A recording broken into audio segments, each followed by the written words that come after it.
сүүлийн 1 жилийн дотор бас хэдэн ч удаа төсвийн хэлцэв, төсвийн тодтгол ярьчваа. Нүүрсний үн өсөхөр зэрэгэл одоо бид нэг тодтгол хийдэг, яамдынхаа тоо, сайдрын тоо бүтцээ нэмээд явдаг. Нүүрсний үн унангууд буцаагаад төсвөө хасаад алдагдaltaй болгоод ингээд одоо цомтгол явуулна гэл ингээд явдаг. Нэг ийм байдлаар одоо нэг ганцхан нүүрсэн дээр суурилсан эдийн засгтэл ингээд явлаа.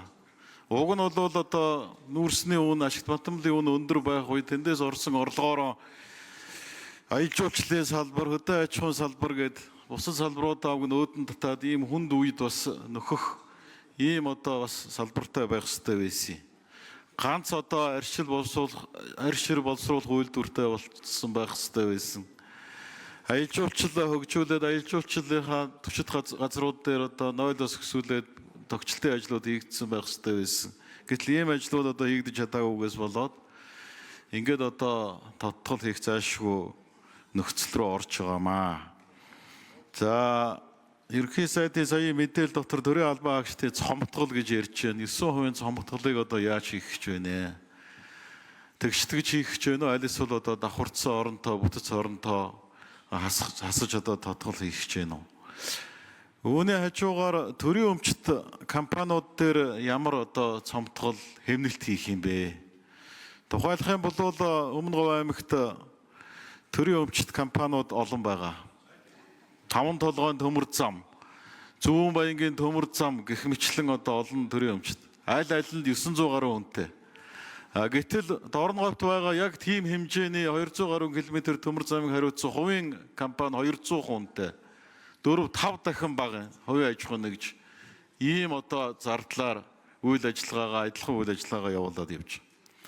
Дээрээс нь энэ Өмнө Говьт энэ говийн бүсд байгаа төрийн өмчт компаниуд Улаанбаатар хотод офистай бас одоо бие бүрэлдэхүүнтэй байж идэг. За цалин цавууны хувьд бол маш өндөр 10 сая гарсан удирдлагууд нь ийм одоо олон удирдлагуудтай, олон шат дамжлагтай. Тэгээ өндөр түрээс одоо байрны төлбөр төлөө явж байгаа. Ийм одоо компаниуд олон байгаа. Тийм учраас энэ төрийн өмчт компаниуд дээр одоо ямар хэмнэлтийг хийхээр одоо энэ тодтгол тусгасан юм бэ гэсэн ийм асуулт. За дараагийн ээлжинд энэ улсын төсөв төвлөрүүлдэг, орлого төвлөрүүлдэг аймгийг бас нэмэгдүүлж орж ирсэн юм байна. Тэгээ энэ дотор Дундгов аймаг орцсон явж байгаа улсын төсөвт орлого төвлөрүүлнэ гэдэг. Тэгээ Дундгов аймагт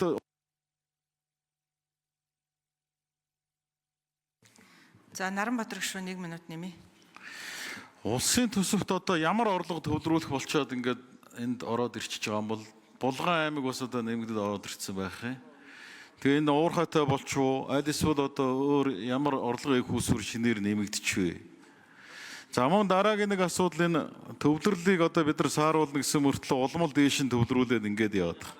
Дагаж орж ирсэн энэ төсвийн тухай хуулийн дээр орон нутгийн ерөнхий орлогын данснаас нь шууд одоо энэ төвлөрүүлж байгаа аймагуудын орлогын шууд булаагаад авчихна гэдэг ингээд заалд ороод ирсэн. Энэ одоо ямар учиртай юм бэ? Энэ нэгжийн хуулийн дээр чинь энэ орон нутгийн одоо хурал засаг дарга ирэх гэж байгаа шүү дээ. Төсвөр олгогдсон. Тэгээ энд нь шууд халдаад орон нутгийн ерөнхий орлогын данснаас шууд орлогын дээш нь булаагаад татаад аваад иж болж байгаа юм уу? Энэ ямар учиртай ийм өөрчлөлт одоо энэ төсөл дээр орж ирчээд байгаа. За ийм 3 асуултанд хариулт авчаад дараа нь тодруулъя. За сангийн сайд Болдын Чахлын хариулъя. За Наранбаатар гишүүний асуултанд хариулъя. За төрийн албыг 9%-аар оронтойг бууруулах шийдвэр өнгөрсөн 5 сард 2026 оны төлөвлөгөө батлах үед маш тодорхой орсон байгаа. Төсвийн хүрээний мэдээлэл ярьж явах үед ч одоо энэ талаар маш тодорхой ярилцсан шийдвэр эндээс нэгэнт гарсан.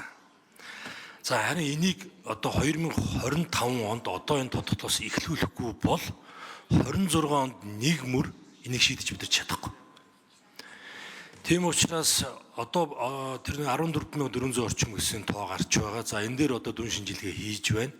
Ажлын байрнууд дээр нь одоо судалгаанууд хийж байна. За одоогоор бол баримтаар харагдаж байгаагаар бол одоо 6600 сул оронтой байгаа юм.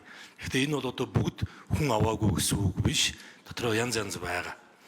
За эхний ээлжинд ямар ч байсан энийг шахаад энэ сул орон тоонууд дээрээ бол одоо шахна. За дээрээс нь энэ жил одоо дэвтэрт гарах ийм орон тоонууд дээр мөн нөхөж хүн авахгүй байхаар ч юм уу ийм зохицуултуудыг хийгээд явна.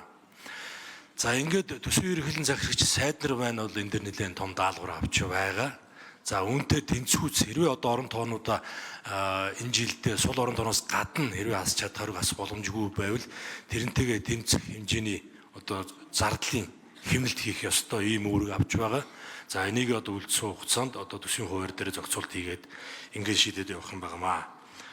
За Дундгов аймаг, Булган аймагт холбоотой санжаад орж дараа гараад байна. За мөн төрийн өмчийн компаниуд дээр бямцагт цаад хариулъя явах. За бямцагт цаад төрийн өмчтэй холбоотой асуултанд хариулъя. За төрийн өмчт компаниудын тухайд бас ер нь томоохон бас бодлогын өөрчлөлт хийхээр өмнөх засгийн газраас төлөвлөж хэрэгжүүлж ажиллаж байсан. Түүнийг сүргэжлүүлнэ. Энэ дээр төрийн болон орон нутгийн өмчт компанийн тухай улсын хурлд өргөн мэдүүлсэн ажлын хэсэг байгуулагдсан байгаа. За мөн одоо бас бид нэр өчигдөр нийтийн өмчийн тухай хууль улсын хурлд өргөн мэдүүлсэн. Энийн одоо хэлэлц хэсгийн улсын хурлаар хэлэлцчих юм болвол энэ хоёр хуулийг нийлүүлээд одоо энэ чуулган завсарласан хугацаанд улсын хурлаас энэ төрийн өмчт компаниуд дээрс нэг томоохон бодлого эрх зүйн одоос баримт бичгээ батлуулж явах ийм одоо бодлоготой ажиллаж байгаа. За түүнээс гадна одоо тэрийг хүлээхгүйгээр төрийн өмчт компаниуд дээр бүх одоо төрлийн шинжилгээнүүд хийж байгаа. Санхүүгийн одоо бүтээн хэмжээ зам бас яаж одоо орлого нэмэгдүүлэх вэ? Яаж зардал бууруулах вэ? Үр ашгийг өгөөж нэмэгдүүлэх вэ? Гэдэг шинжилгээнүүд хийж байгаа. Энэ хүрээнд бас одоо нэгтгэх, нийлүүлэх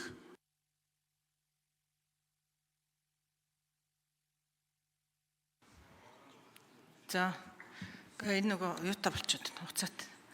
Тэгин даваа. За ерөнхий сайд нэмж хариулъя. За. Энэ төрийн өмчийн компаниудын шинжилгээний талаар Нандтын Наранбаатар гишүүн асуусан. Тэгэхээр энэ төрийн өмчийн компаниудын шинжилгээний тусдаа хөтөлбөр за төрийн нийтийн өмчийн тухай хуулийг улсын хурлд өргөн барьсан байгаа. Энэ хүрээнд зохис шинжил хийхээр ажиллаж эхэлсэн. За Эрчист Монгол, Эрдэнэс Монгол компаниуд дээр тусдаа одоо үүрэг даалгаврууд өгөгдсөн. Ойрын хугацаанд үр ашгаа нэмэгдүүлэх чиглэл төлөвлөгөөг танилцуулна. За ойрын хугацаанд бол 109 компаниг одоо төрийн өмчийн эхний ээлжийн 109 компаниг дал руу оруулах зорилго тавьж байгаа эх жилд. Төрийн өмчид ховцаад компани 6 байгааг 19-аас 20 болгож нэмэгдүүлнэ. IPO гаргах одоо ховцаална гэсэн үг. За төрийн өмчийн компани зардлыг 15%-аар бууруулж бүтээмжийг 30%-аар нэмэгдүүлэх үүрэг даалгавар өгсөн. Одоо жилийн эцсийн байдлаар 16.9 их найдын зардалтай байсныг 15%-аар бууруулж 2.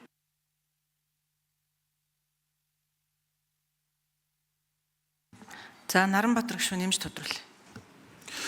Тэр төсөв төвлөрүүлдэг, орлого төвлөрүүлдэг аймагуудыг нэмсэн байгаа. Тэгээд энэ дээр тодруулаад таач. Тэгээд тэр орон нутгийн ерөнхий орлогын данснаас шууд татаж авдаг болдог нь одоо яагаад ийм зохицуулт хийж байгаа. Ер нь одоо орон нутгийн эрх мэдлэг улмал хумайл төсвийн татаж аваад томилгоог энэчинд татаж аваад байдаг нөгөө бүсчилсэн хөгжил орон нутгийг дэмжин төвлөрлийг сааруул нэтэр гэдгийнхаа дандаа эсрэг юмнууд хийж орж ирээд байх юм аа. Тэгээ энэ дээр одоо тодорхой хариулт авъя. Эрүүл мэндийн сайдаас энэ орон нутгийн эмнэлгүүд чинь бүгдээрээ 100% шахуу өр төлбөрт даатгалын санхүүжилт нь үргэлжлэхгүй. Тэгээ оны эцэс рүү ямар ч одоо өр авлага үүсээд ингээд явж байгаа. Тэгээ энийг одоо яаж шийдэхээр тооцож байгаа юм? Энэ даатгалын сангийн чинь орлого төсөв юм нь одоо хэр өөрчлөгдөж байгаа, нэмэгдэж байгаа юм уу, хасагдж байгаа юм уу? Энэ үүсээд байгаа хөндрөл бэрхшээлүүдийг одоо яаж шийдэхээр төлөвлөж байгаа гэсэн юм хоёр асуулт. За 4 номер ажлын хэсгийн микрофоноос хариулъя. Санжаад орж сангийн яам төсвийн бодлого төлтийн газрын дарга. За Наранбаатар гишүүн асуултанд хариулъя. За нэгдүгээрт бол Дундгов аймгийн хувьд бол Эрдэнэс Арслалт ресурс компани үйл ажиллагаа бол идэвхжсэн байгаа. 2025 онд бол сангийн яамнаас тооцсон тухайн үед одоо батлагдсан байгаа энэ төсвөр дээр тооцсон хэмжээнээс бол орлого нь бол нэмэгдсэн байгаа. Тэгэхээр гүйцэтгэлээр одоо байгаа төвшингээс даваад гарсан учраас бид нар тэр тооцоог нэмж оруулсан гэсэн үг. За Булган аймгийн хувьд бол мөн ижилхэн. За үйл хөдлөх хөрөнгийн дотор бол нэмэгдээд ороод ирсэн байгаа. Тэр хэмжээгээр бол бид нар тооцож орж ирсэн байгаа. За төсвийн тухай хуультай холбоотойгоор бол бид хэд хэдэн сахилга хариуцлагыг нэмэгдүүлэх заалтууд оруулж ирсэн байгаа. За улсын хурлаас бол тухайн жилийн хөгжлийн төлөвлөгөөг нэгдүгээр тоталдаг. За төсвийн хүрээний мэдээллийг баталдаг. Улсын төсвийг тухайн жилийн төсвийг бол баталдаг байгаа. Төсвийн дээр бол юу батлагддаг вэ гэхээр тухайн аймагуудын төвлөрүүлэх орлого эсвэл татаас батлагддаг. За аймагуудын хувьд бол төвлөрүүлэх орлогоо бол Хариултад нэмж минут өгье. 4 номер микрофон. За улсын хурлаар хуульчлан баталсан орлогыг бол төвлөрүүлэхгүй байх тохиолдлууд бол аймагуудын хувьд бол гарч байна. За энэ тохиолдолд бол сангийн яамны хувьд бол одоо ямар нэгэн арга хэмжээ авах боломжгүй, санкцгүй ийм нөхцөл байдлууд байна. За нөгөө талдаа бол мөн төсвийн тухай хууль дээр ямар санкцууд орж иж байгаа вэ гэхээр төсвийн өрөөний мэдээллийг улсын хурлаас нэгэнд баталсан байтал энэ нийт төсвийг одоо төрийн зарцуулах зардал энэ шүү гэд хязгаарсан байтал аймагуд бас одоо орлогоо бол одоо нэмэгдүүлэх замаар зарлага маш ихээр нэмэгдүүлэх. За энэ нь бол төрийн одоо хэрэглээг бас нэмэгдүүлэх ийм бодлого бол одоо зөрсөн одоо бодлого бол яваад байгаа. За тэгэхээр энэ хэсэг дээр бол сангийн бас бол хяналтаа тавих зорилгоор ийм зүйл орж. За мөн хэрвээ төсвийн захирагч нь бол үр төлбөр үүсгэх юм бол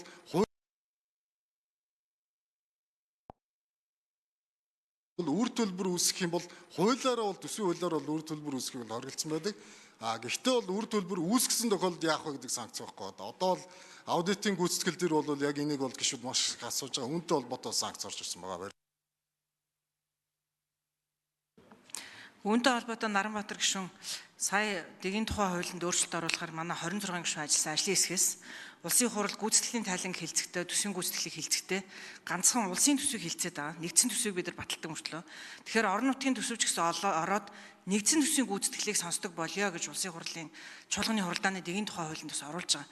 Тэгжээж бас энэ бүгд бас сахилга хариуцлага бүх талаар бас сайжирна гэж бас үзэж байгаа шүү.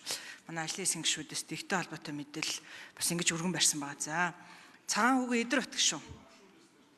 Тэн Чимүрэн гишүүнээс нэмэлт хариулт өгөх хэрэгтэй байгаа. За.